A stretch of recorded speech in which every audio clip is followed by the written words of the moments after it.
Salut tout le monde, aujourd'hui on est à Saint-Nazaire avec le pont de Saint-Nazaire juste derrière moi, les chantiers navals. On part aujourd'hui à la rencontre de Jérôme et Héloïse qui travaillent à l'office de tourisme de Saint-Nazaire.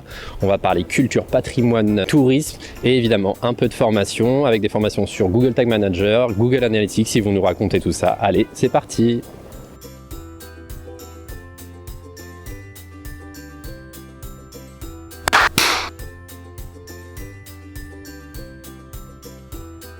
Alors, je suis Héloïse Bugeaud, je suis chargée de projet culturel, plutôt numérique, pour Saint-Nazaire-en-Versante.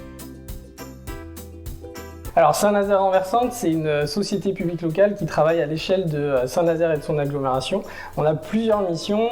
L'une de nos missions, c'est de promouvoir la destination, donc le rôle de l'office de tourisme à l'échelle de Saint-Nazaire et de la Brière. Des missions de promotion du territoire. On a également une mission de fréquentation, de promotion de sites de visite tels que Escale Atlantique. C'est un musée paquebot sur l'histoire des célèbres paquebots transatlantiques qui ont été construits ici à Saint-Nazaire, dont on expose différents objets qui ont traversé les océans à bord de ces paquebots tels que le France, le Normandie, l'île de France, mais aussi le sous-marin Espadon, Éole Centre Éolien, sur un centre d'interprétation sur le premier parc éolien en mer qui a ouvert à Saint-Nazaire, qui est le premier parc éolien en France.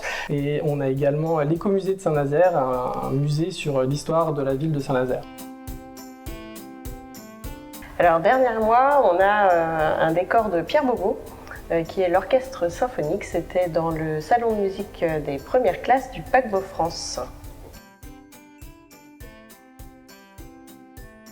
Donc moi, mon job, c'est de faire en sorte que ces sites internet-là accueillent le meilleur public possible, qu'on convertisse le mieux possible. Donc pour ça, on a besoin d'outils pour analyser le trafic, analyser la navigation des internautes.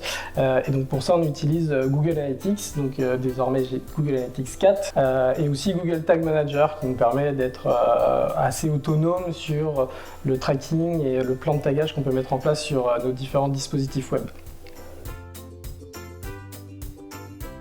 Alors, j'ai suivi la formation GA4 parce que dans mes missions, je m'occupe d'un site saintnazairemusée.com qui est un site de contenu où on diffuse pas mal de médiation, d'outils de médiation à destination du public sur les collections des musées, le patrimoine de la ville. Google Analytics nous permet de suivre un petit peu la fréquentation de ce site, ce qui plaît, ce qui fonctionne moins bien. Ça m'a permis de comprendre les enjeux qu'il y avait derrière, de repartir aussi sur les bases en fait de Google Analytics. C'est vrai que ça me permet d'y voir un peu plus clair sur cet outil. Grâce à Google Tag Manager, on a pu vraiment mettre en place un plan de tagage qui soit assez précis en fonction des différents objectifs qu'on a. Ça déjà, ça nous a permis d'être autonome là-dessus et de comprendre vraiment comment ça fonctionne et ensuite de pouvoir l'exploiter sur différents rapports qu'on utilise quotidiennement pour certains, mensuellement et annuellement. Les formations qu'on avait fait chez Alfie qui allaient plus loin que mes attentes. Alors parfois on se dit waouh, c'est super technique, mais ça nous permet quand même aussi de se rendre compte de la vitesse à laquelle le web est en train de se développer et tout ça devient quand même assez technique. On obtient quand même aussi un regard d'un expert qui va nous donner quand même des clés sur un secteur qui est en pleine mutation et qui n'arrête jamais, ça c'est intéressant. C'est quelque chose que j'essaie de faire au moins une fois par an sur diverses problématiques, pas que le numérique. Et pour moi, la formation, c'est vraiment quelque chose qui a pour but en fait de faire évoluer mes pratiques, gagner en compétences. En fait, c'est quelque chose qui a pour but de me faire grandir en tant que professionnel. L'entreprise a pris conscience de l'importance du web, souhaite aussi être dans une démarche d'innovation, de démarche client toujours plus importante.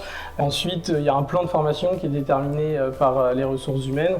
On essaye de définir pour l'année à venir les formations qu'on a besoin.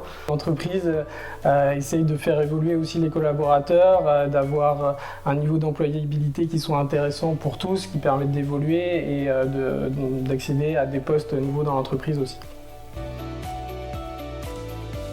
Alors d'un point de vue numérique, les questions qu'on pourrait être amené à creuser Pour moi, il y a la question du SEO, du référencement, la question des IA qui, dans le milieu de la culture, commencent aussi à faire leur apparition. Sur la partie UX, je pense qu'une formation qui repose aussi un peu les bases, qui donne certains principes, ça peut être une formation intéressante. Donc ouais, je pense UX.